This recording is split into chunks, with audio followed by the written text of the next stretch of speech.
I told you I was born at Abeokuta, and it's very interesting in those days. You know, if you have small stature, you cannot start school with people with a big stature. So many times my father took me to Baptist Day School. My hand could not reach my ear. And so I was home, you know.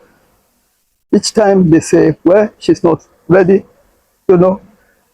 Maybe, I don't know what they were talking about, whether physiologically, whether physically, whether maturity. So this was the only measure? This was the only measure. Wow. Very interesting, you know.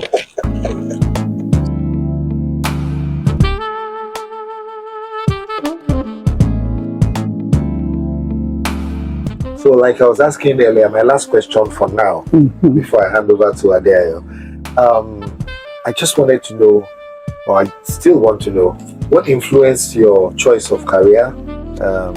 And in that time, what was it like being a female and a teacher? Was it commonplace, or was it something that was just coming up, or was it an oddity, you know, that kind of thing? I interacted with my father a lot, and more or less a role model. All that he did, as far as career is concerned, I did. He was a teacher. He became a headmaster. They don't have principal then, they call him headmaster in those days. And when you have a father like this and you see what he does, you want to be like him. Yeah. So my choice of career was limited to teaching. Nobody in the family or people I know were of any other into any other career, any other profession, but teaching. And my mother was a teacher. Wow. She stopped teaching when the children were increasing in number, so she could have time, you know, to take care of us. So, and the missionaries, they were a good example of a career for any girl to do. It was a girls' school, and these were female teachers from another country with a rich, you know, educational background and how to handle, you know, the career. And if you want me to tell you of my experience, my first teacher training experience, yes, please. In the primary school, you see, when you get to certain stage in your teacher training program, you have to start going to primary school in town, you know, to practice. I remember this missionary who was in charge of this program having taught us, you know, principles and methods of education and all those, you know, jazz related to teaching. You have to prepare your lesson notes. You have to mention all the apparatus that you will use. And all this have to take place on Saturday. On Monday, on Sunday, you have to go to the school. If some Baptist parents are ready to accommodate you in their homes, they give you rooms, you will not be the only one. You will go in a group. So you will stay in the home. You will go from that home near the school to the school. I prepare this lesson note, I can't tell you how many times. And each time when I get to her, you know, I'll be trembling, you know, like a jelly. Because her hair too, when she's mad, her hair rises up on her head. I remember her name vividly. She was Miss Anderson. So when I get there and she looks at the lesson notes and she says, "Oh, this is nonsense." Wow. I said, "No, what have I done wrong?" So as she's talking, I will just be looking at her, keeping quiet, praying that I get it right. At the beginning, about 3 times I will go, you know, to say, well, I think I have corrected the mistake. If it is not right, she will say, no, you haven't. she will throw the paper away, my lesson notebook, throw it away. So I will go back again to the dormitory. No lunch, because you have to concentrate on what she says she should write. So maybe third time you get it right, and she will say, this is right, this is good. You will think that is the end of it. You go back, you prepare to go to the school. Believe it or not, the first person to reach that school will be Miss Anderson. Wow. She will sit at the back. You will be in front, teaching these children here. And making sure you follow the lesson notes. To cut the long story short, it was a very tedious training. But it pays. Yeah. It pays. Because pays. When I started as a principal, and you had this group of teachers from primary school to start a secondary school, I think you'll be amazed the quality. I was one of the people who raised it that these people cannot be used to start this secondary school. So they had to send them back to primary school. Wow. And then recruited, Fresh graduates, people, yes. to come and teach. Bad lesson notes, respect words. Once you teach the children this way, they can't get it right. Yes. So the government listened and they sent them back, to the primary school. It's a good work, because you see, you are preparing children for their future. I'm very happy. Last year, my ex-students came here. They wanted to see Mama. I left school I retired since 1991 maybe. Wow. And they still, each day, yesterday a note came. Oh Mama, when are you traveling? When are you coming back? This is the reward of a teacher. They still communicate. Some came last year, early this year when I was 90, from different states in the United States. They took me out for dinner. Wow. They gave me gifts. They gave me money. And I said, you don't have to do this.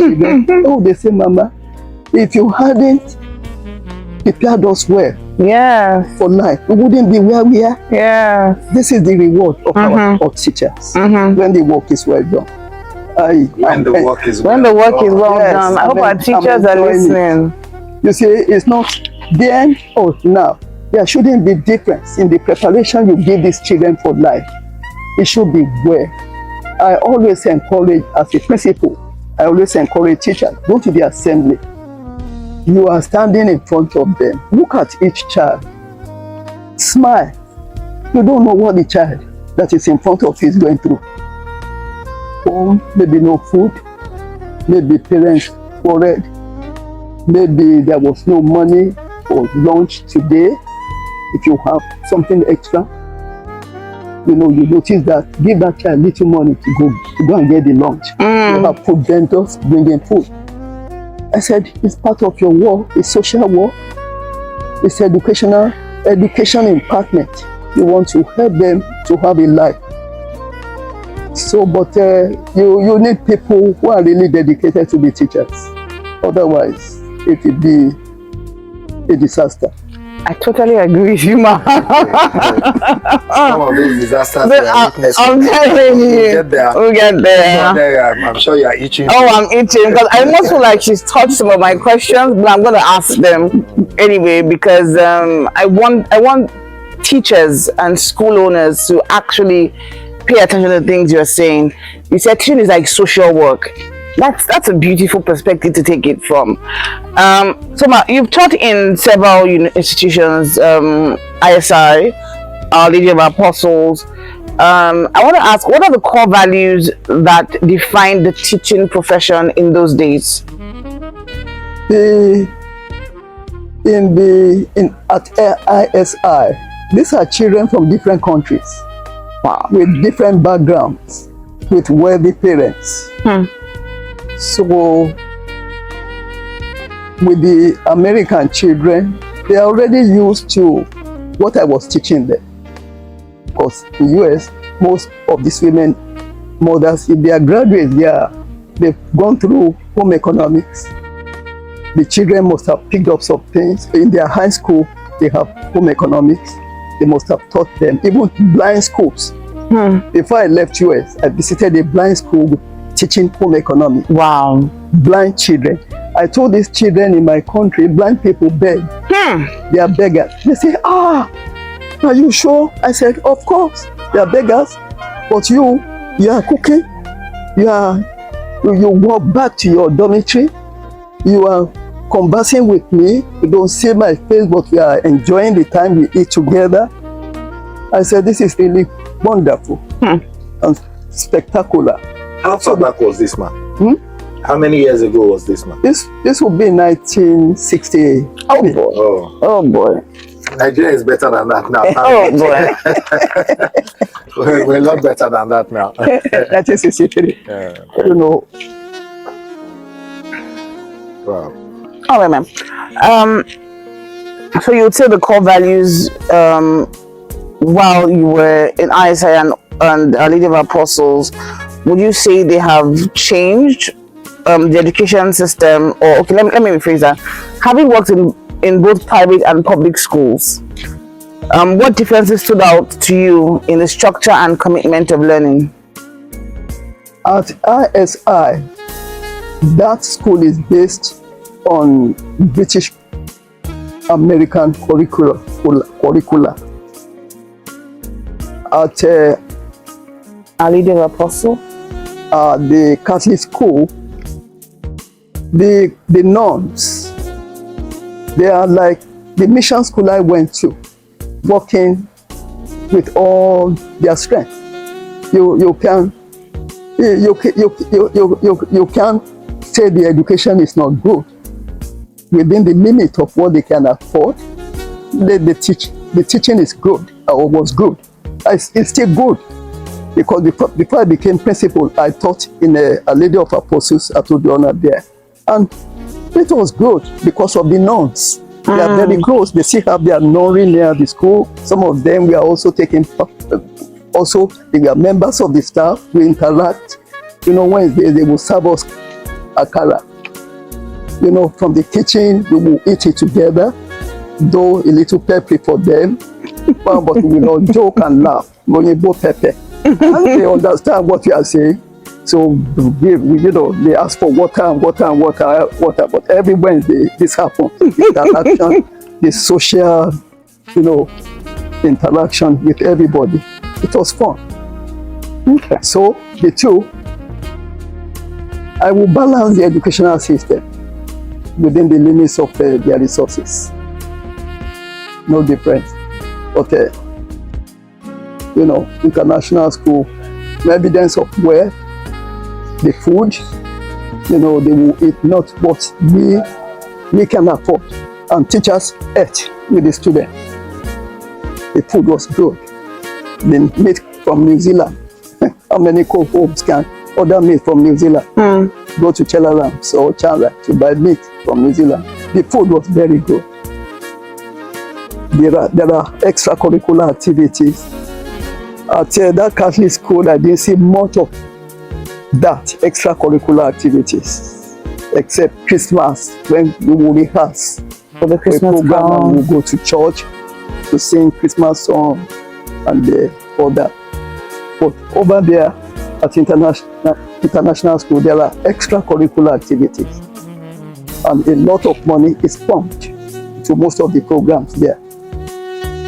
It's limited at the other, Catholic school, but the teaching is very good. The discipline is very good. I was late one day when I was at the Catholic school, and when I got to the class, I saw this nun taking my lesson.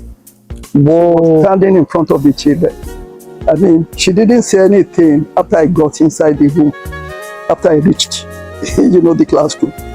But I knew it's not good to be late for your lesson. She didn't say anything. So when I got there, she left, and I picked it up from there. One thing I learned, I majored in home economics, they gave me more subjects outside home economics to teach. This has also helped me because after retiring as a principal, I write books for children. Because Nigerian children don't read books, even their parents don't.